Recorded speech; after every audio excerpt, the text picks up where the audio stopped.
फिर्ता लिन अनुरोध गर्ने भन्ने कुरा भएछ हस्ताक्षरकर्ताहरूलाई एउटा होइन। अर्को चाहिँ त्यो पत्र जुन आएको थियो हिजो मुख्य सचिवका तर्फबाट त्यसको ओनरसिप लिने कुरो भएछ। तपाईँहरूको फरक मत के हो, आफ्नो धारणा जानकारी पनि गराइदिनु।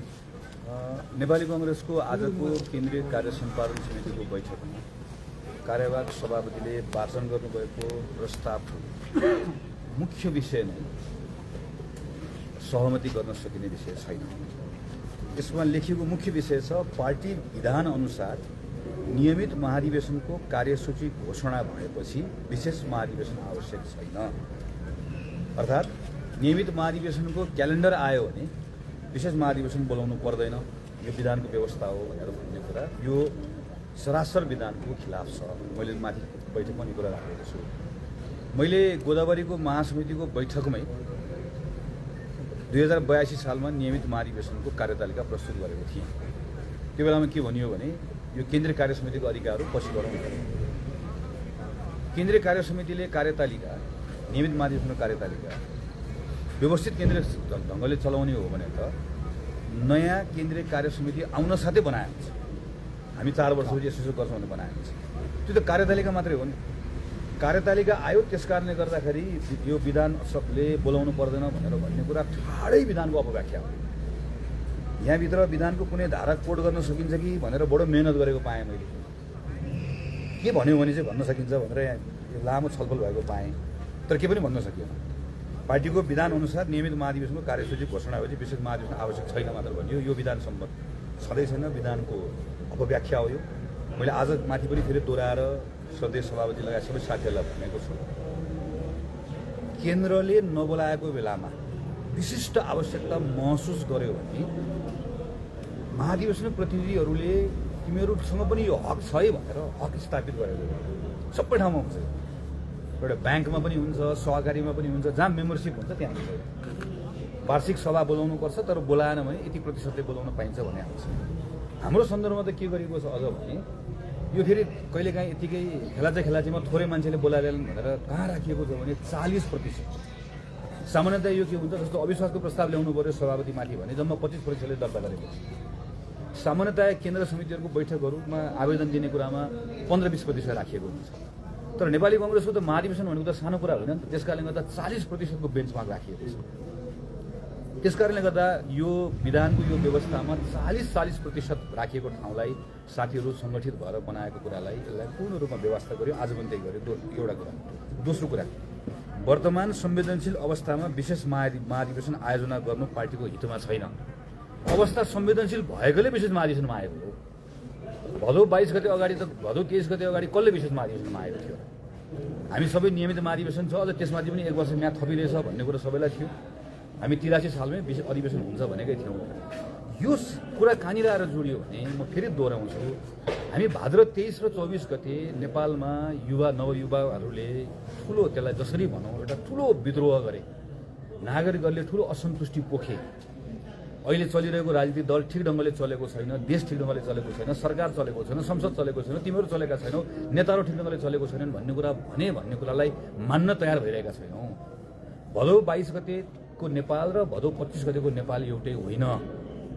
त्यस कारणले गर्दा अधिवेशन माग गर्नेहरूले के भने भदौ 23-24 गते पछाडि ठुलो परिवर्तन भयो। यो परिवर्तन किन भयो, कसरी भयो, हाम्रो भूमिका के रह्यो, कहाँ सही कहाँ गलत, यो सबैको विश्लेषण गरौँ। नीति पनि फेरौँ, नेता पनि फेरौँ, नेतृत्व पनि फेरौँ, नीति पनि फेरौँ। त्यसका निम्ति अधिवेशन गरौँ। छिटो गर्न सकिन्छ भने मङ्सिरभित्रमा नियमित गरौँ। तब त्यो हाम्रो जिम्मा थियो नि त होइन। नियमित अधिवेशन त फेरि कसैले मागेर त पाइँदैन। तर तपाईँहरू छिटो मङ्सिरमा गर्न सक्नुहुन्न भने त्यसो भएदेखि पुरानै महाधिवेशन प्रतिनिधिबाट महाधिवेशन गरौँ, नेता फेरौँ, नीति फेरौँ, राष्ट्रिय सङ्कल्प गरौँ, यही भनेको त हो। त्यस कारणले गर्दा त्यसको लागि विशेष महाधिवेशन गरौँ भनेर मागेको हो नि त। यो पनि मिलेन।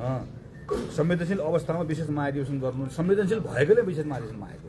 तेस्रो कुरा पनि मिलेन। यो कार्यले आजको विषम परिस्थितिमा पार्टीलाई विभाजनतर्फ लैजान सक्छ। विधानको कार्यान्वयन गर्दाखेरि पार्टीलाई विभाजनतर्फ लैजान्छ भन्ने कुराको हौवा किन पिटिराखिएको छ? यो पार्टीको विभाजन कसले चाहेको? किन लगातार पार्टीको महाधिवेशन प्रतिनिधिहरू जो विशेष महाधिवेशनमा सहभागी हुन आउँदै हुनुहुन्छ, वो पार्टीको महाधिवेशन प्रतिनिधि हो। विधानको आफ्नो हक प्रयोग गरेर महाधिवेशन मागिराख्नु भएको छ। उनलाई के भनिएको छ भने विधानको यो धारा प्रयोग गरियो भने विभाजनतर्फ जान्छ।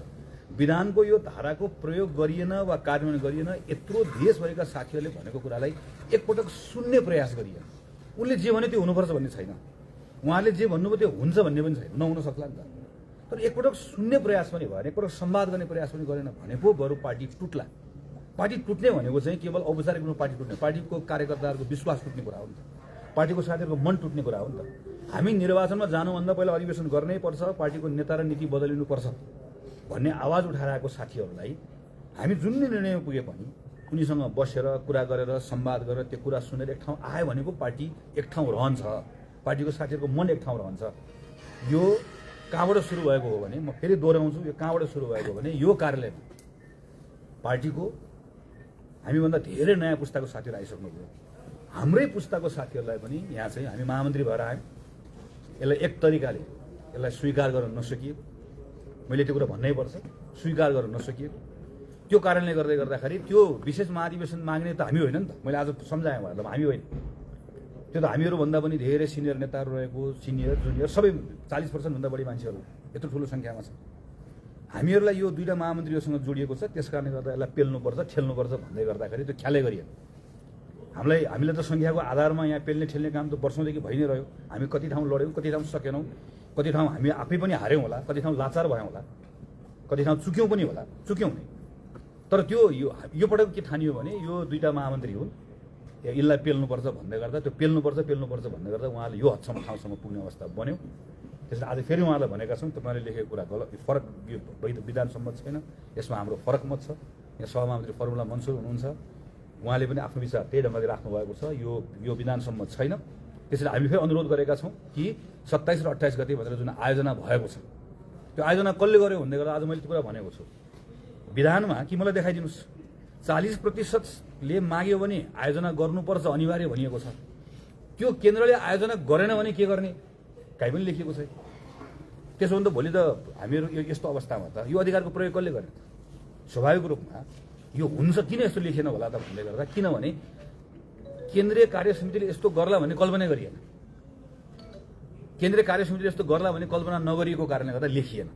त्यसैले साथीहरू आफैले यसको आयोजना गर्नुभएको छ, त्यसमा हामी सहभागी हुन्छौँ, देशभरिका साथीहरूलाई आह्वान गरेका छौँ। सबै साथीहरू आउनु जाने विश्वास छ र आज फेरि मैले भनेको छु कार्यवाहक सभापति मार्फतबाट पार्टी सभापतिजीलाई पनि यो कुरा पुर्याइदिनु होला।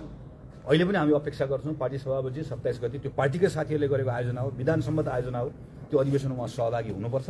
त्यो अधिवेशनमा साथीहरू उहाँ सहभागी हुने कुराले यसले उहाँको पनि मान बढाउँछ, त्यो अधिवेशनलाई सहजतापूर्वक सम्पन्न गर्ने कुरामा पनि मद्दत पुर्याउँछ।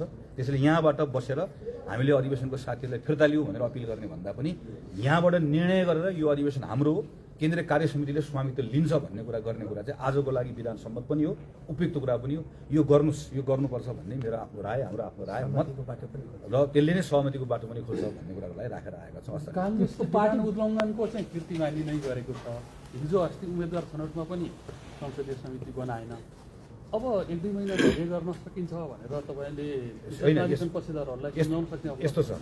संसदीय समितिको बारेमा पनि अलिकति हाम्रो बुझाइलाई ठिक बनाउनुपर्छ। काङ्ग्रेसको संसदीय समिति छ, हिजो पनि केन्द्रीय कार्य सम्पादन समितिबाट संसदीय समिति पूर्ण छैन। संसदीय समिति सभापतिको नेतृत्वमा हुन्छ, हामी त्यसको पदेन सदस्य हौँ। हिजो हामीले फरक मात्रै संसदीय समितिमा राखेको हो, केन्द्रीय कार्य सम्पादन समितिमा राखेको हो। यो पनि यसमा जस्तो पार्टीको विधानको अभ्यास गर्ने क्रममा भएका सामान्य त्रुटिहरू, कतिपय ठाउँमा भएका विधानका उल्लङ्घनहरू, कतिपय ठाउँमा भएका विधानको उल्लङ्घन गर्ने कुरामा भएका नाजायज लाचारीहरू वा सम्झौताहरू त्यो एउटा पाटो। तर यो भनेको फन्डामेन्टल कुरा हो कि हामी आधारभूत कुराको विषयलाई लिएर पार्टीको चाहिँ जस्तो फन्डामेन्टल कुरा जहाँनिर यत्रो देशमा अहिले पनि म भने म यो विषयलाई फेरि भन्छु, यो पार्टीको विधान वा विधानको पालनासँग त जोडिएको कुरा होइन। कतिपय कुराहरू के हुन्छ ब्युरोक्रेटिक कुरा हो, टेक्निकल कुरा हो। मानव अहिले एकछिनलाई नेपाली कङ्ग्रेस पार्टीभित्रको हामीले पार्टीको विधानमा लेखेका छौँ, थुप्रै हाम्रो अर्गनाइजेसन कुराहरू छन् है। त्यो अर्गनाइजेसन कुराको सन्दर्भमा कहिलेकाहीँ तलमाथि भएको कुराहरू भए होइन, ती पनि हुन नहुने कुरा। तर अहिलेको कुरा योसँग जोडियो, यो नेपाली कङ्ग्रेसको सानेपाको यो पार्टी कार्यालय के हामी यो काङ्ग्रेसमाथि बस्ने हामी पदाधिकारीको मात्रै हो? हाम्रा हजारौँ लाखौँ समर्थक शुभेच्छुक जोडिएका छैनन्? अथवा त्योभन्दा बाहिर हामीलाई कहिले मत नहालेका ती नौजवानहरू हाम्रो पार्टीप्रति प्रश्न छैन, उनीहरूको विचारसँग जोडिएको छैन। फन्डामेन्टल कुरा के हो भने, आधारभूत कुरा के हो भने, हामी भाद्र 23-24 गते नेपालमा ठुलो विद्रोह भयो, नागरिकहरू पार्टीहरूसँग रिसाए, हामीहरूसँग रिसाए, उनका प्रश्नहरू छन् भन्ने कुरालाई स्वीकार्न तयार हो कि होइन? कुरा यति मात्रै हो। स्वीकार्न तयार हो भने हामी अधिवेशनमा जान्छौँ, छलफल गर्छौँ, बहस गर्छौँ।